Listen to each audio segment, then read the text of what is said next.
Hello everyone. Graph theory में जो हमें नेक्स्ट यूनिट दी गई है वो है ट्रीज, कनेक्टिविटी एंड अ प्लानरिटी। सबसे पहला जो आपको टॉपिक इसमें पढ़ना है वो दिया गया है आपको ट्रीज। ट्रीज को समझने के लिए हमें ग्राफ का कॉन्सेप्ट क्लियर होना चाहिए और उसके लिए आप प्रीवियस वीडियो चेक कर सकते हैं, वहां पे मैंने ग्राफ के सारे पॉइंट्स को क्लियर किया हुआ है।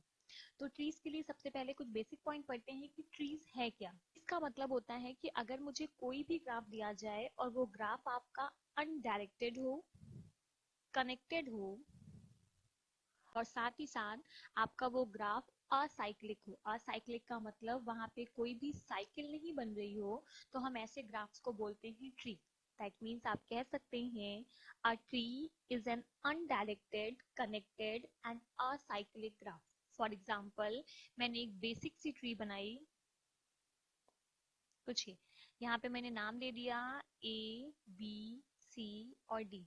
ये जो मैंने नाम दिया हुआ है, ग्राफ में हम इसको वर्टेक्स बोलते थे और इसी को आप नोड्स भी कह सकते हैं। दैट मीन्स यहाँ पे जो ए बी सी डी लिखा हुआ है वो नोड्स है। ए से जो मैंने सी को कनेक्ट किया हुआ है, हम इसको ग्राफ्स में एज बोलते थे।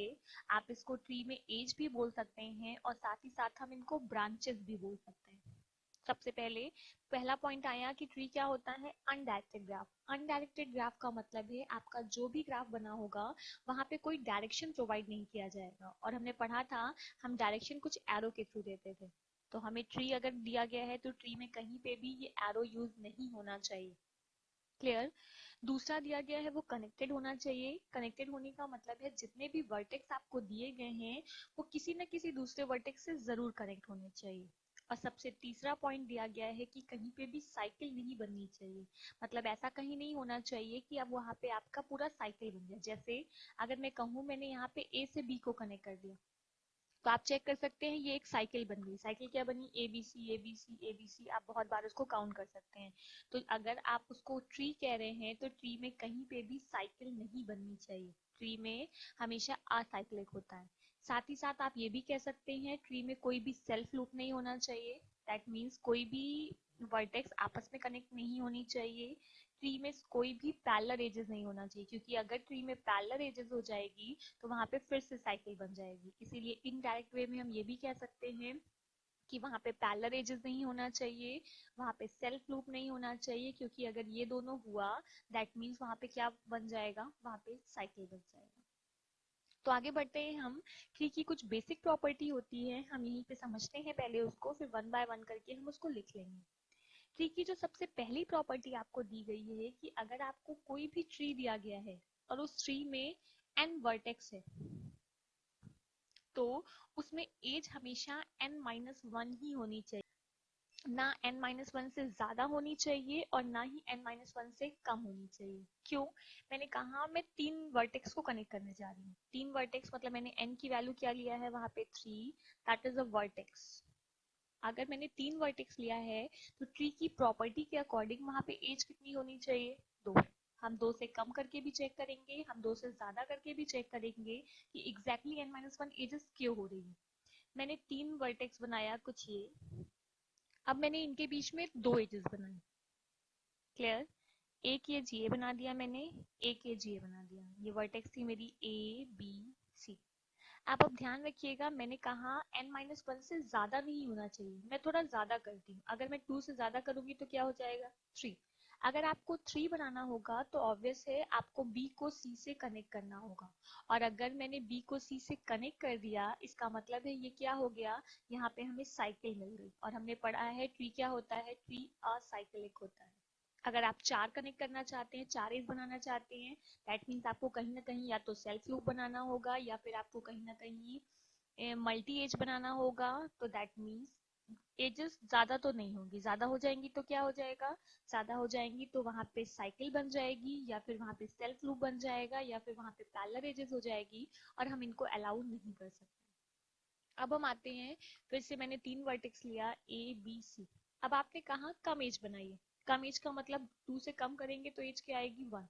अगर मैं 1 एज बनाऊंगी, किसी के बीच भी आप बनाइए, मैंने सिर्फ एक एज बनाया, तो आप चेक कर सकते हैं ये सी वाला वर्टेक्स आपका एज इट इज बचा हुआ है। दैट मीन्स हमने ट्री की एक और प्रॉपर्टी पढ़ी है, क्या ट्री हमेशा क्या होती है, कनेक्टेड होती है। और आप चेक कर सकते हैं यहाँ पे सी कनेक्टेड नहीं। कनेक्टेड का मतलब है जितनी भी वर्टेक्स हैं वो किसी ना किसी एज के थ्रू जरूर कनेक्ट होंगी, और अगर मैंने एजेस n-1 से कम किया था तो ये कनेक्टेड ग्राफ नहीं होंगे। दैट मीन्स ट्री की पहली प्रॉपर्टी हुई कि अगर ट्री में n वर्टेक्स होता है तो वहां पे एजेस कितनी होंगी, हमेशा n-1 एजेस होंगी। ना आप एज n-1 से ज्यादा कर सकते हैं और ना ही एज आप n-1 से कम कर सकते हैं। ये थी पहली प्रॉपर्टी। ठीक है, दूसरी प्रॉपर्टी के अकॉर्डिंग अगर आप कोई भी ट्री बना रहे हैं, फॉर एग्जांपल मैंने एक ट्री ये बनाया, दिस इज ABCD। ट्री की प्रॉपर्टी के अकॉर्डिंग अगर आपको किसी भी वर्टेक्स से किसी दूसरे वर्टेक्स में जाना है, मैंने कहा मुझे वर्टेक्स ए से स्टार्ट करके वर्टेक्स सी में जाना था, तो उसके लिए आपको हमेशा यूनिक पाथ मिलना चाहिए। जब भी आप एक वर्टेक्स से स्टार्ट करके दूसरे वर्टेक्स में जाना चाहते हैं तो वो पाथ हमेशा यूनिक होना चाहिए। दैट मीन उसके अलावा आपको कोई भी पाथ नहीं मिलना चाहिए। अगर मुझे ए से सी में जाना था तो मुझे एक ही पाथ दिया गया है ABC, इसके अलावा आप कोई और पाथ यूज नहीं कर सकते हैं। अगर मुझे ए से डी में जाना है तो मुझे ABCD पाथ ही यूज करना होगा और कोई पाथ आपको नहीं मिलेगा। आप कोई भी ट्री बना लीजिए, फॉर एग्जाम्पल मैंने एक ट्री ये बनाया, दिस इज ABCDE। अनडायरेक्टेड है, यस अनडायरेक्टेड है। दूसरी कंडीशन के अकॉर्डिंग कनेक्टेड है, हाँ हर वर्टेक्स आपस में कनेक्टेड है। तीसरी वर्टेक्स के अकॉर्डिंग यहाँ पे कोई भी साइकिल नहीं बन रही है। दैट मीन्स हम इस ग्राफ का नाम क्या दे सकते हैं, ट्री। अब मैंने पहली प्रॉपर्टी चेक किया, पहली प्रॉपर्टी के अकॉर्डिंग यहाँ पे वर्टेक्स कितनी दी गई है, वर्टेक्स दी गई थी आपको 5। तो एज क्या होनी चाहिए, एज की वैल्यू होनी चाहिए 5 - 1, दैट मीन्स 4। आप काउंट करिए, first second third fourth. That means पहली प्रॉपर्टी हम लोग की सेटिस्फाई हुआ। दूसरी प्रॉपर्टी के अकॉर्डिंग हम चेक करते हैं क्या हमें यूनिक पाथ मिल रहा है। फॉर एग्जाम्पल अगर मुझे ए से स्टार्ट करके ई पे जाना था तो पाथ क्या मिल जाएगा, पाथ मिलेगा आपको A B C और E। आप चेक कर सकते हैं ABCE के अलावा आपको कोई और पाथ नहीं मिल रहा है। अगर आपको ए से डी में जाना था तो भी आपको सिंगल पाथ मिला, दैट इज ABC और D। इसके अलावा अगर आप चेक करेंगे तो आपको कोई और पाथ नहीं मिलेगा। दैट मीन्स सेकेंड प्रॉपर्टी के अकॉर्डिंग हमें हर वर्टेक्स के बीच में यूनिक पाथ मिलेगा। आपको एक से ज्यादा पाथ कभी भी नहीं मिल सकता है। ट्री की प्रॉपर्टी को हम पूरा एक बार समराइज करते हैं, फिर वन बाय वन मैं आपको क्लियर कर दूंगी वो सारी प्रॉपर्टी। ये कुछ ट्री की प्रॉपर्टीज दी गई हैं, वन बाय वन समझते हैं इन्हें। ट्री की पहली प्रॉपर्टी के अकॉर्डिंग आपको जो भी ट्री दिया जाएगा वो अनडायरेक्टेड, कनेक्टेड और असाइक्लिक ग्राफ होना चाहिए। दैट मीन्स वहाँ पे कोई भी डायरेक्शन डिफाइन नहीं होना चाहिए, हर वर्टेक्स आपस में कनेक्टेड होने चाहिए और वहाँ पे कोई भी साइकिल नहीं मिलनी चाहिए। ट्री की सेकेंड प्रॉपर्टी के अकॉर्डिंग जितने भी वर्टेक्स हमें दिए जाते हैं हम उनको एलिमेंट्स भी कभी कभी कह देते हैं, उनको हम ट्री में नोड्स का नाम देते हैं। और दो वर्टेक्स को कनेक्ट करने के लिए जो भी आपकी एज बनाई जाती है हम उसको ट्री की ब्रांचेस कह देते हैं। किसी भी ट्री में अगर आपको n वर्टेक्स दिए जाएंगे तो वहां पे एज हमेशा n-1 होगी। दैट मीन्स अगर वहां पे 5 वर्टेक्स दिए गए हैं तो एज की वैल्यू फिक्स कर दी गई है, एज की वैल्यू 4 ही होगी। क्यों होगी ये मैंने आपको अभी समझा दिया है।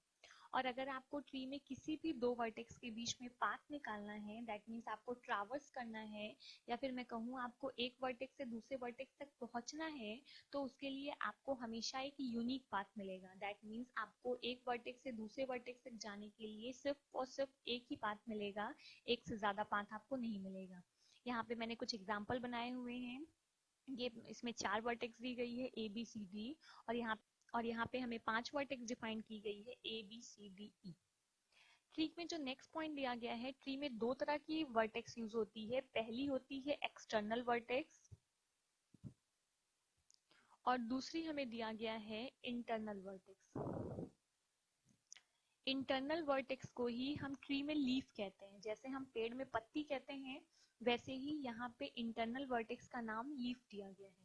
अब क्या है इंटरनल और एक्सटर्नल वर्टेक्स, एक एग्जांपल से समझते हैं। फॉर एग्जांपल मैंने एक ट्री बनाया कुछ ये,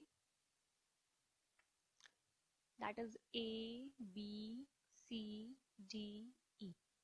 अगर आपको कोई भी ट्री दिया जाए और आपको उसमें इंटरनल और एक्सटर्नल वर्टेक्स को समझना है, तो उसके लिए आपको डिग्री आनी चाहिए निकालना। हम लोगों ने अनडायरेक्टेड ग्राफ के लिए डिग्री निकालना सीखा था।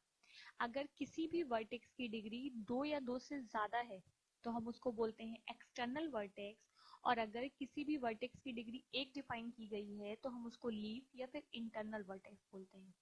जब भी आपको किसी भी वर्टेक्स की डिग्री निकालना है तो उसके लिए आपको जितनी भी एज उनसे कनेक्टेड हैं सिर्फ उनको काउंट करके लिख देना है। दैट मीन्स अगर मैं इस एग्जाम्पल के लिए आपको डिग्री निकालना बताऊं, सबसे पहले मैं ए की डिग्री निकालती हूँ। ए से कितनी एज कनेक्ट है? ए से सिर्फ एक एज कनेक्ट है, कहाँ जा रही है वो? बी की तरफ। तो जितनी एज कनेक्टेड है उनको काउंट करके लिख दीजिए, that is called degree. B के लिए अगर आपको निकालना है तो बी से कितनी एज कनेक्ट है? एक ए की तरफ जा रही है, एक सी की तरफ, दैट मीन्स 2 एजेस कनेक्टेड है। अगर मैं सी के लिए निकालूं तो एक बी की तरफ जा रही है, एक डी की तरफ, और एक आ रही है ई की तरफ। दैट मीन्स सी का हो गया आपका 3। अगर आप डी के लिए निकालेंगे तो डी से सिर्फ एक सी की तरफ जा रही है, दैट मीन्स डी की डिग्री हो गई 1। और अगर मैं नेक्स्ट ई के लिए निकालूं तो ई से भी सिर्फ सी की तरफ एज जा रही है, तो इसकी भी डिग्री हो गई 1। दैट मीन्स अगर इस एग्जाम्पल में हम एक्सटर्नल वर्टेक्स की बात करेंगे तो बी और सी हमारी एक्सटर्नल वर्टेक्स है, और हमारी इंटरनल वर्टेक्स या फिर लीफ दिया गया है A B E. That means अगर आपको कोई भी ट्री प्रोवाइड किया जाए और वर्टेक्स की डिग्री 2 या 2 से ज्यादा होगी तो आप उसको एक्सटर्नल वर्टेक्स कह देंगे, और अगर वर्टेक्स की डिग्री 1 होती है तो हम उसको इंटरनल वर्टेक्स या फिर लीफ बोलते हैं। तो आज की क्लास में हम इतना ही रखते हैं, नेक्स्ट क्लास में इसके आगे कंटिन्यू करेंगे। Thank you everyone.